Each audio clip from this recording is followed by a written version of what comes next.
ये पिछले सप्ताह को अगर हम देखें तो जनतांत्रिक मूल्यों पर हमले के रूप में देखा जा सकता है। तमाम जनतांत्रिक मूल्यों की हत्या की गई है।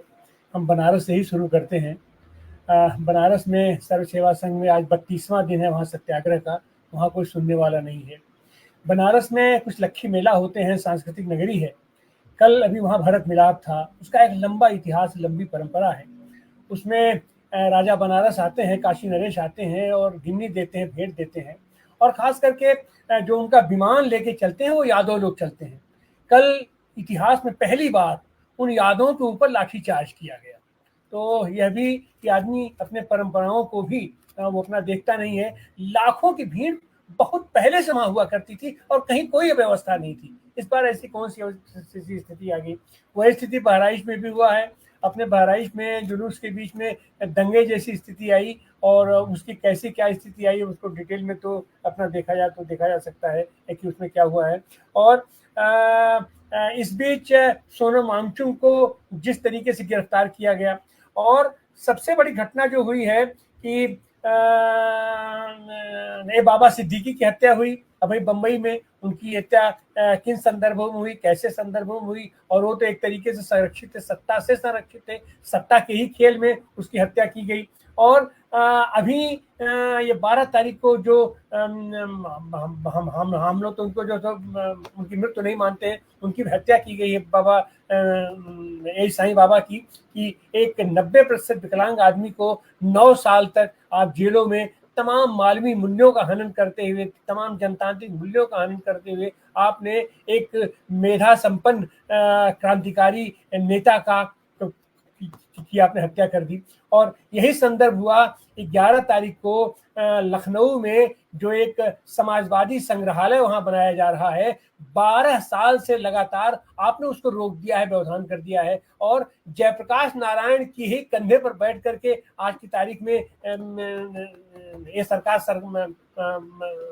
आई है, सत्ता में आई है, और उसने जयप्रकाश नारायण उस वो समाजवादी संग्रहालय में जयप्रकाश नारायण की मूर्ति पर किसी को सम्मान व्यक्त करने का भी अधिकार नहीं देती है। और किस तरीके से पूरे लखनऊ को इन लोगों ने बैरिकेड करके उसको कर दिया है। और उसके साथ ही साथ हम तो ये कहेंगे कि जनतांत्रिक मूल्यों की का हनन जिस पराकाष्ठा के साथ सत्तारूढ़ दल कर रहा है, विपक्ष भी कुछ कम नहीं कर रहा है। अभी भी वो चेत नहीं रहा है। बार बार हरियाणा के लिए तरह तरह का ये बहाना किया जा रहा है कि ऐसे हो गया, वैसे हो गया। अरे सच बात यह है कि वहां पर कांग्रेस का दम्भ हारा है। हुड्डा के नेतृत्व में जो एक दम्भकारी को वहां नेतृत्व दिया गया था वो हारा है। इनका आज की तारीख में भी या पूरे देश के पैमाने पर कांग्रेस को विकल्प के रूप में देखा जा रहा है, लेकिन कांग्रेस अपने आप को विकल्प के रूप में देख पा रही है? एक जगह उसका संगठन नहीं है, लेकिन चाहिए उनको सब। अभी उत्तर प्रदेश में हरियाणा का जो सबक है वो मध्य प्रदेश, छत्तीसगढ़, राजस्थान और हरियाणा, इनका एक ही सबक है कि जब बीजेपी और कांग्रेस आपस में लड़ती है तो बीजेपी जीत जाती है। चाहे मध्य प्रदेश हो, चाहे छत्तीसगढ़ हो, चाहे राजस्थान हो, चाहे हरियाणा हो। कांग्रेस जहां भी जीती है वहां पर वो इंडिया के बल पर जीती है। वहां पर क्षेत्रीय दल जब उसके साथ आ जाते हैं तब कांग्रेस की जीत होती है। इसका कारण ये है कि कांग्रेस के पास में नीचे ग्रास रूट पे कोई संगठन अभी नहीं है।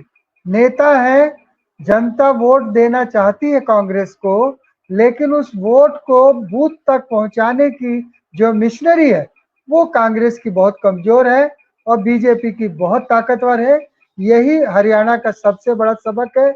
हम सोचते हैं झारखंड और महाराष्ट्र में भी यदि इस सबक के आधार पर चलेंगे तभी अच्छा रिजल्ट निकलेगा।